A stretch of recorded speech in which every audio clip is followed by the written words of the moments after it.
Olá, meus irmãos, minhas irmãs, Deus seja conosco.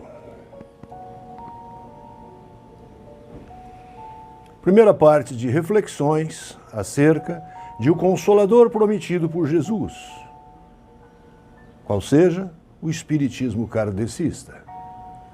Fundo musical para este vídeo, executado com a pianista estadunidense Shoshana Mitchell, a música Ethereal, ou em bom português do Brasil, etéreo. Gosto sempre de lembrar que a fé de um espírita deve ser arrimada na razão. Entretanto, caríssimos e caríssimas, naquela razão que tenha os amorosos olhos da caridade.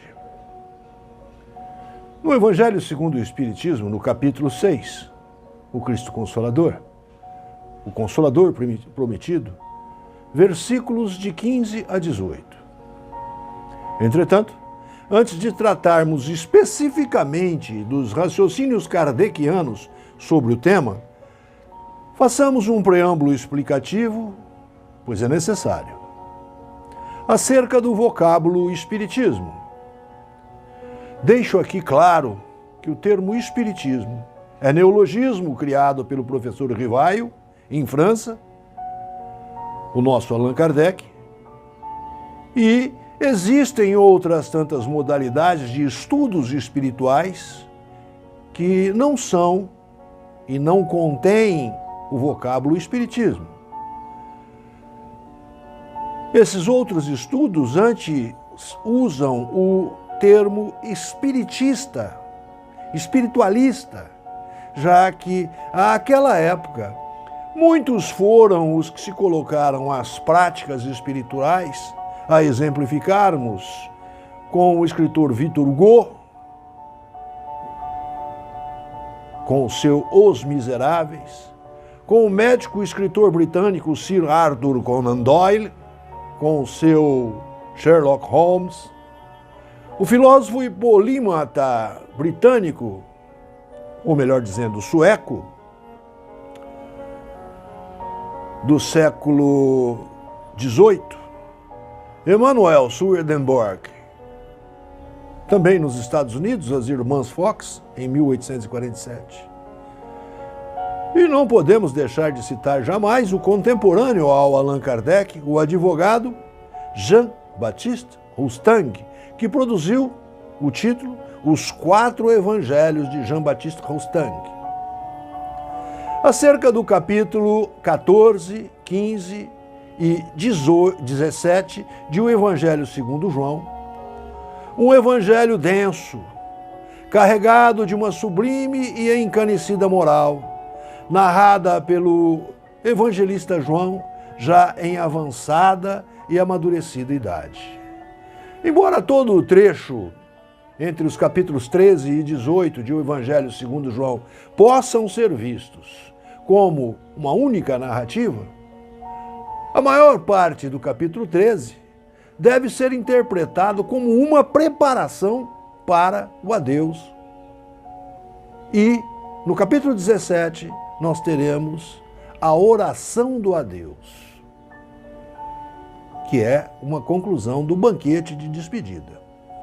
No capítulo 14, narra-se a primeira parte do grande discurso do adeus, no qual Jesus profere aos seus discípulos antes de sua partida ao mundo espiritual, o que se dá na famosa última e santa ceia que ocorreu no piso superior de uma moradia que lhe servia de pouso, quando no Monte Sião.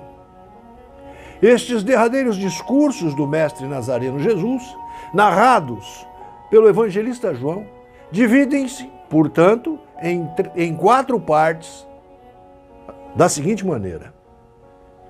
No capítulo 14, temos o primeiro discurso, cujo tema deste primeiro discurso é similar ao do terceiro discurso, tratando-se da partida e do retorno, a paz e a alegria. Jesus afirma que irá ao Pai, mas ele, o Pai, lhes enviará o Paráclito, ou Paracleto, ou Espírito Santo, aquele que conforta.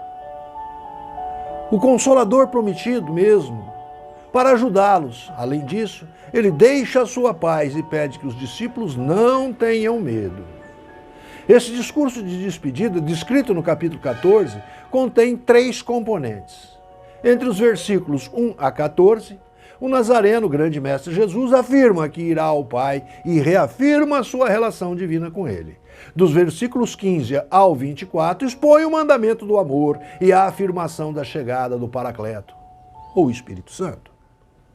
Dos versículos 26 ao 31, o Excelsior Cristo, Jesus de Nazaré, finalmente prega a paz e roga que seus discípulos não tenham medo.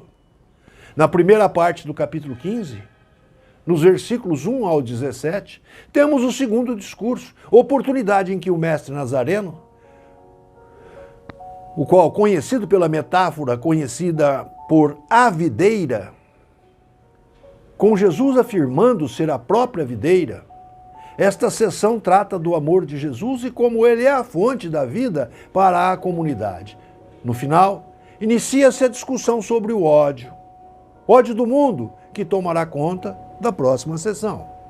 Na segunda parte do capítulo 15, versículos 18 ao 27, narra-se o terceiro discurso, falando Jesus acerca de os discípulos e o mundo. E, ainda, no terceiro discurso, usando-se o capítulo 16, do versículo 1 ao 33, faz-se a narrativa acerca de o Paracleto, ou o Consolador prometido, sendo que no final do versículo 33 está assim escrito, aspas, no mundo tereis provações, mas animai-vos, eu venci o mundo, fecha aspas. Assim, resta-nos cristalino que, embora tenhamos tribulações, tenhamos sofrimentos provacionais, tenhamos fé e bom ânimo. Pois, como Jesus venceu o mundo, estará ao nosso lado para que também o vençamos. No capítulo 17, em sua totalidade, encontra-se, sem dúvida alguma, a maior oração que o mestre Nazareno Jesus, o Cristo de Deus, faz em todos os evangelhos, a chamada oração de adeus, que é um belíssimo discurso. A oração de adeus, descrita no capítulo 17, versículos 1 a 26, divide-se em 5 pedidos específicos, os quais aqui saberemos. Versículo 1 a 8, roga o Mestre Jesus para a sua glorificação, baseado na conclusão de sua obra. Versículos 6 a 10, rogativa do Nazareno Jesus por todos os seus discípulos. Versículo 11 a 19, roga Jesus para a preservação e santificação dos seus no mundo. Versículos de 20 a 23, roga o Mestre pela unidade dos seus, a fim de que todos sejam um.